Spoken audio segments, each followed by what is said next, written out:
events. Legendary amongst these were the matches between the Dutch and the British teams, who competed against each other from 1921 onwards in the Lensbury Club. They were known as the Olympiads.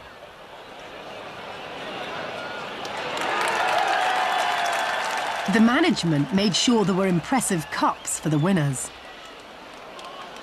When the Dutch lost the Olympiads for the second time in 1922, Deterding decided to buy the sports complex Ter Werve in Rijswijk near the company's headquarters in The Hague. The facilities of the Royal Dutch Sports Club became comparable to those of Lensbury. It was a popular meeting place for employees. They played sports, had staff and children's parties, and entertained foreign guests.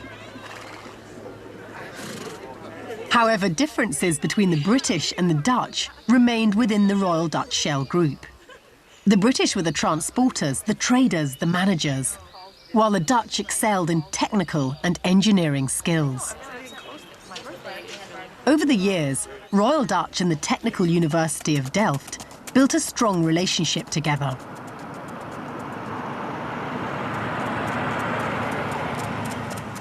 The university even awarded Deterding an honorary doctorate in 1928, and Prince Henri of the Netherlands attended the ceremony.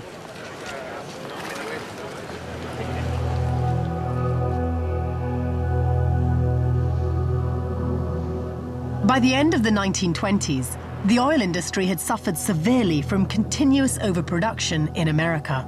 The leading oil companies reached an agreement at Achnacarry Castle in Scotland. They made a pledge not to start a price war which would cause upheaval in each other's markets.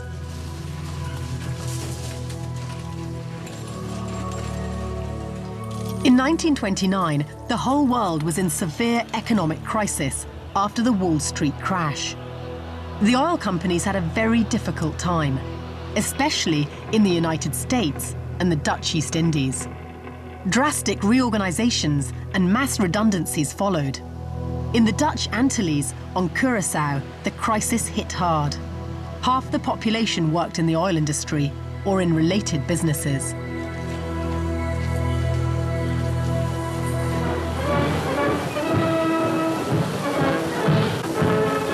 As a result of the economic crisis, extremist and nationalist political movements gained support.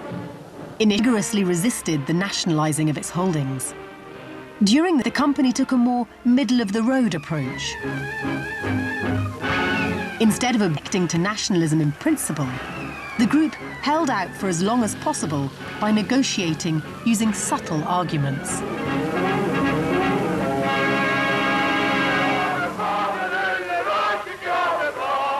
There was a public outcry when Italy started war in Abyssinia, now known as Ethiopia. Shell did not support a call to boycott Italy, but at the same time refused to supply the Italian government with the extra oil they demanded for warfare.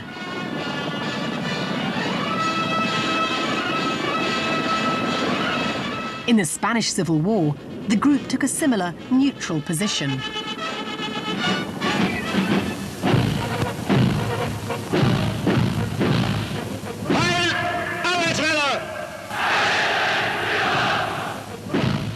The biggest threat emerged in Germany when Hitler came to power in 1933.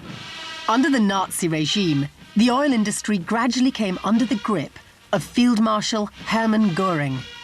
Just like other companies, the German arm of Shell, Renania-Ossag, finally adapted to the new order. In spite of the German government's interference, the directors of the group tried to run the business as usual. In the end, Shell lost control over Renania-Ossag when the Nazis installed their own administrator. From the beginning, Henri Deterding had been a strong leader for Royal Dutch Shell. But times were changing and Deterding was struggling. The charismatic leader was slowly becoming an autocratic, suspicious ruler. And Deterding was a committed anti-communist and had strong sympathies for the new Nazi Germany.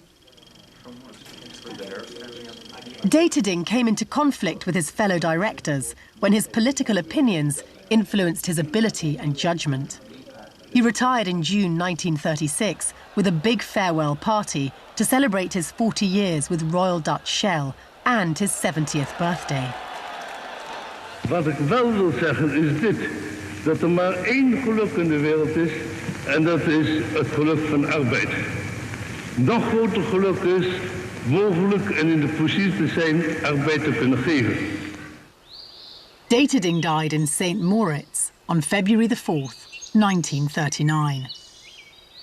The Nazis were noticeably present at his funeral in Mecklenburg, and they commemorated Deterding as a great friend of Germany. The final years of Henri Deterding had marred his reputation. In spite of this, he still belongs in the top echelon of great international company leaders of the 20th century. He was, and remains, the man who made the Royal Dutch Shell Group a huge success.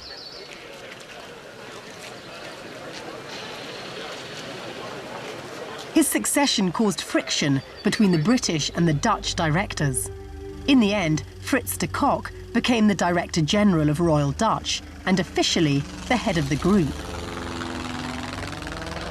De Kock wanted to bridge the growing gap between the British and the Dutch, so he changed the existing team of managing directors into a collective of directors, which he then led as a first amongst equals. Autumn 1939, the Second World War was already underway, and a great part of Europe would be conquered by the Germans. To prevent the Dutch side of the company falling into German hands, Royal Dutch decided they must move into exile. They placed their company seat in Curaçao, they moved a core staff to London, and they placed many of their tankers under the British flag. Hitler then started to heavily bomb Britain, trying to make it surrender, but in vain. Now, Dr. Jonker, can you explain to me the main developments that took place in the Shell Group in the decades running up to the Second World War? Well, the 1930s were years of great contrast for the group between the massive redundancies of the economic crisis of the early 1930s and an expansion with new refineries and processing facilities in the second half of the 1930s. And the second big contrast was between exciting new products such as iso-octane on the one hand, and increasing political difficulties with regimes around the world, in Mexico, in Germany, in Italy, and Japan. And was there any one strategic decision that stands out above all others? Yes, absolutely. That's the 1927 decision to turn to petrochemicals, because that's what led the way to iso-octane and synthetic rubber, the two key products during World War II. And what about this character, Henri Deterding? Because he had something of a stained reputation by this stage. Yes, unfortunately so.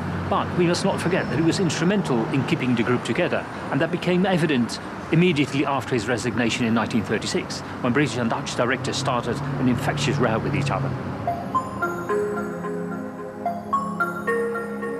From challenger to industry leader.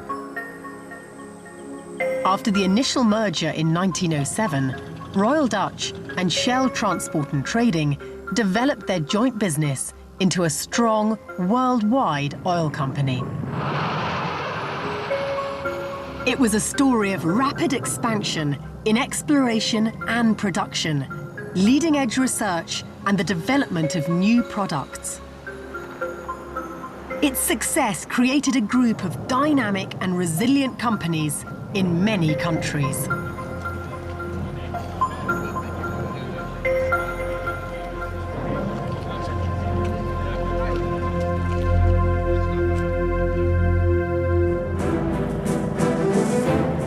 Under Deterding's leadership, Royal Dutch Shell expanded enormously.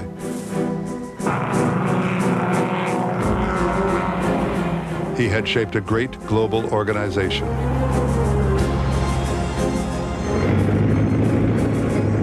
He had been the greatest oil man since Rockefeller.